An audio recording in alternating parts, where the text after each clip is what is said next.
be passed on from generation to another, they can by no means suggest that they well up from the garden. He had the opportunity to see Malik, the guardian of hell, with a cheerless, frowning face. Therein he saw the hell dwellers. Of warm were those who unjustly eat up the property of the orphans. They have flews similar to those of camels, swallowing red-hot stones and then issuing out of their backs. There were also the people who take usury with belies too big to be able to move around. They are trodden by the people of Pharaoh when these are admitted into hell. In the same abode he saw the adulterers, offered tasty fatty meat and rotten smelly one, but they make option for the latter. The licentious women were also there, hanging from their breasts. The night journey raised a good deal of stir among the people, and the skeptical audience plied Muhammad with all sorts of questions. He told them that he saw the camels of Meccan merchants to and fro. He also guided them to some of their animals that went astray. He informed them that he had drunk some of their water while they were fast asleep and left the container covered. The disbelievers, however, found it a suitable opportunity to jeer at the Muslims and their creed. They pestered the Prophet with questions as to the description of the mosque at Jerusalem, where he had never gone before, and to the astonishment of many, the Prophet's replies furnished the most accurate information about that city. He supplied them with all the news about their caravans and the routes of their camels.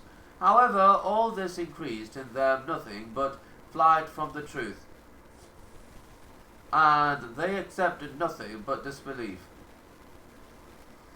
For the true Muslims, however, there was nothing unusual about the night journey. The Almighty Allah, who is powerful enough to have created the heavens and the earth by an act of his will, is surely powerful enough to take his messenger beyond the heavens and show him those signs of his at first hand which are inaccessible to man otherwise.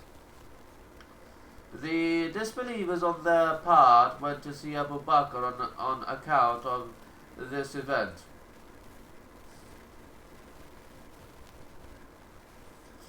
And he readily said, "Yes, I do verify it. It was on this occasion that he earned the title as Siddiq, the verifier of the truth." The most eloquent and most concise justification of the journey is expressed in Allah's words, "In order that we might show him Muhammad of our ayat, proofs, evidences, signs." The divine rules are as regards the prophets goes as follows. Thus did we show Abraham the kingdom of the heavens and the earth, that he be one of those who have faith and certainty. To Moses his Lord said,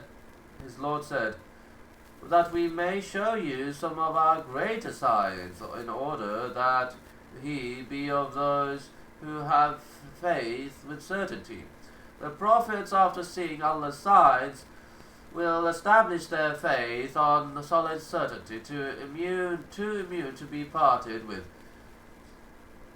They are in fact eligible for this divine privilege because they are the ones who will bear burdens too heavy for other ordinary people to carry, and if the process of their mission they will regard all worldly ordeals and agonize too small to care about. There are simple facts that emanate from this blessed journey and flow along into the flowery garden of the prophetic biography. Peace and blessings of Allah be upon its author, Muhammad, the story of the night journey. As we see in the noble Quran, it epitomized in the first verse of the Surah Isra.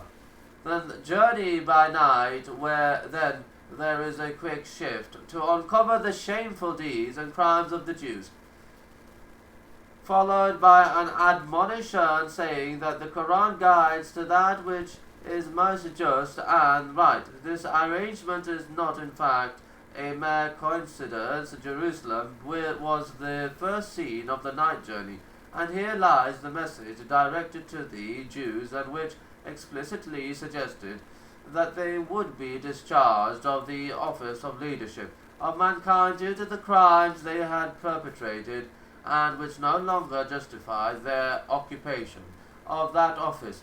The message suggested explicitly that the office of leadership would be reinstituted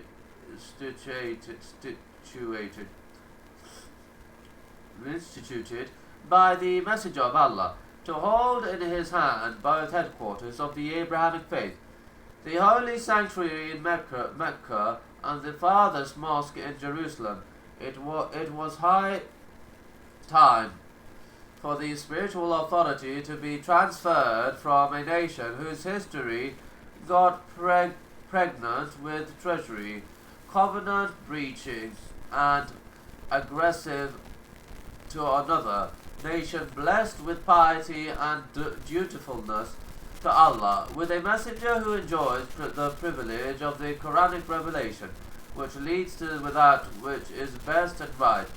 There, however, remains a crucial question waiting to be answered. How could this foreseen transition of authority be effected while the champion himself, Muhammad, was left deserted and forsaken, stumbling in the hillocks of Mecca? This question per se uncovered the secrets of another issue, which referred to a phase of the Islamic call and the appearance of another role it was about to take up, different in its course and noble in its approaches. The forerunners of that new task took the shape of Quranic verses, smacking of a direct and unequivocal warning, accompanied by a severe ultimatum directed to the polytheists and their agents. And when we decide to destroy a town population, we first send a definite order to obey Allah and be righteous to those among them, or we first increase in number those of its population who are given the good things of this life, then they transgress therein, and thus the word of torment is justified against them. Then we destroy it with complete destruction. And how many generations past nations have we